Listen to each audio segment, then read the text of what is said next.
Back again with another video. I had to click this thing a couple times. I got the automatic start thing.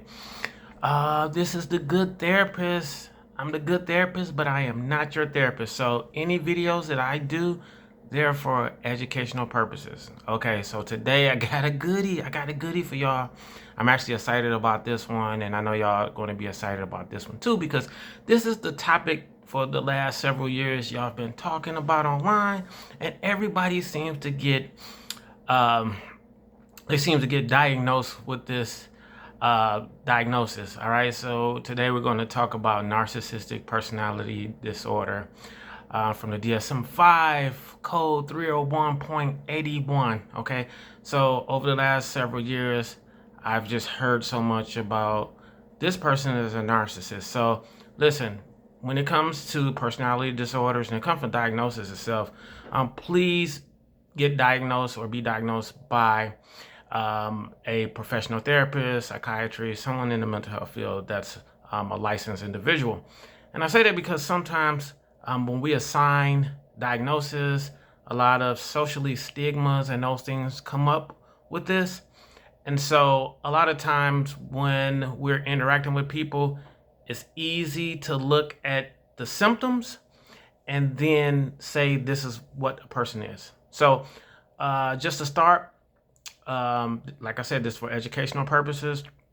And so what happens is a lot of times we may see characteristics or traits, and then we assign that to an individual when it's not a diagnosis.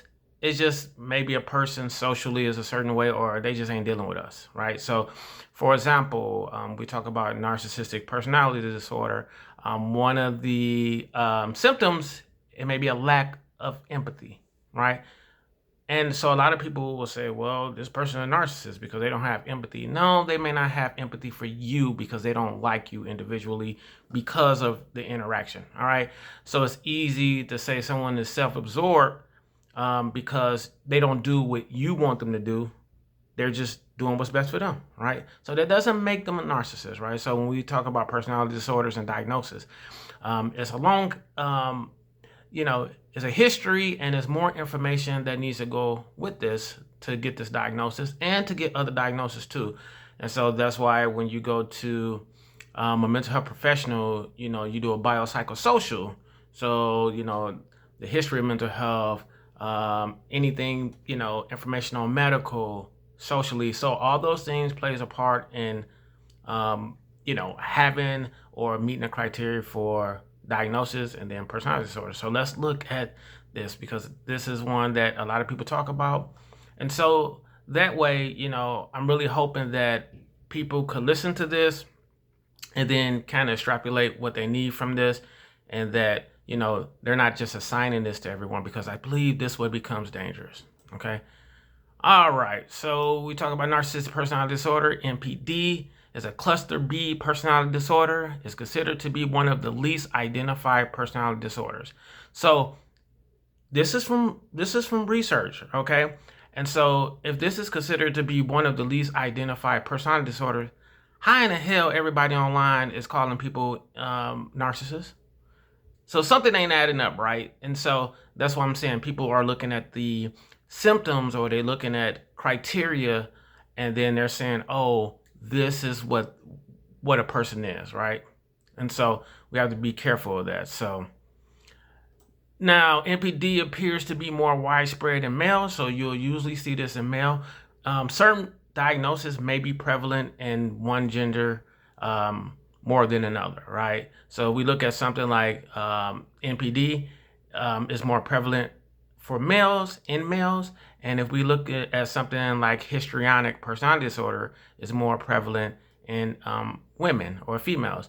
And so that doesn't mean that there can't be a cross, or a certain gender can't experience the opposite of what we're saying, personality disorders or diagnosis. It means it's just more prevalent in that. All right. So it's more prevalent in males than females for unknown reasons. In the past, there has been some speculation that the limited spotlight of grandiosity likely adds to the extensive discrepancy that is seen in small NPD prevalence rates. All right. And so the more most important characteristics of NPD are grandiosity. So, hey, I'm the shit. I'm God. I'm the best thing walking. So you're gonna have a unrealistic inflation of self. Okay. All right. So they seek excessive admiration even when they didn't earn it, and a lack of empathy. So they can't empathize with anything that's going on with someone else. If it's not them, they're not going to empathize with that. All right. Some symptoms. All right. Some symptoms are grandiose logic of self-importance, a fixation with vanities of infinite success, control, brilliancy, beauty, or idyllic love. Right. So they love me so much because I'm me. I got it. A credence that he or she is extraordinary and exceptional and can only be understood by or should connect with other extraordinary people. So I ain't dealing with no regular people, all right?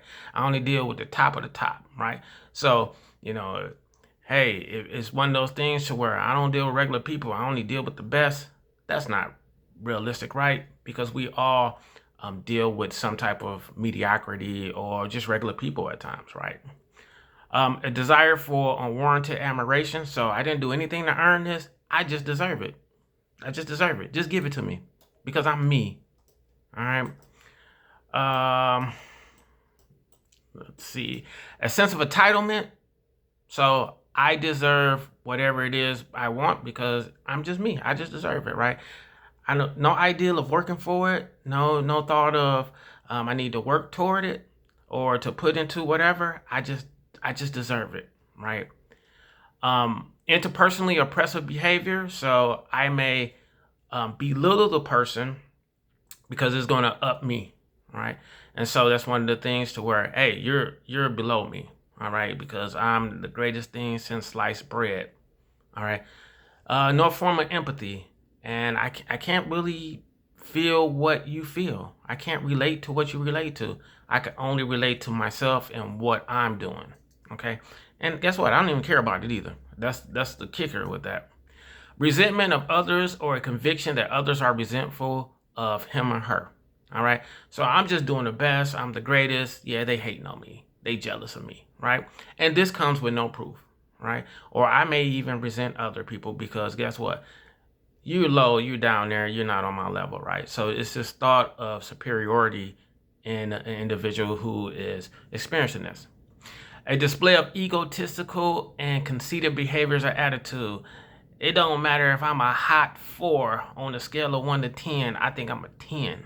Okay, so that's one of the things that I'm egotistical. I'm always right. I'm never wrong. I can never admit. Now I will never admit that I'm wrong. And so those are some of the things. Epidemiology. Okay, so this is the start of it. So NPD is more prevalent in males, with about 18% of males presenting with NPD compared to 6% of females. Within the general population, the prevalence rate is less than 1%, yet within the clinical population, this also rises about 2 or to 16%. And so the DSM-5 kind of have like the 6% for males. All right. All right. And so, this is one of those personality disorders that's very difficult to treat because the individual will first have to admit that I'm wrong, I need help, or this is a problem. And so that grandiosity, that high thought or overinflation that I'm always right, that I'm the best thing since sliced bread, that prevents in treatment in this diagnosis, in this personality disorder. So and so that's one of the things too. An individual who have this diagnosis, most therapists will tell you they don't really, in different settings, but most therapists will tell you it's not a prevalent diagnosis for a person that they will see, because usually these individuals, they're not going to necessarily show up in therapy because, there's nothing wrong, right? And so, yes, some therapists do, work with individuals with NPD, but it's not as prevalent as when you would see like someone come in for MDD or anxiety. Okay.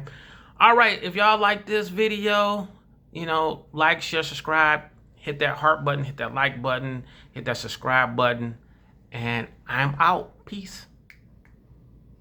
Peace.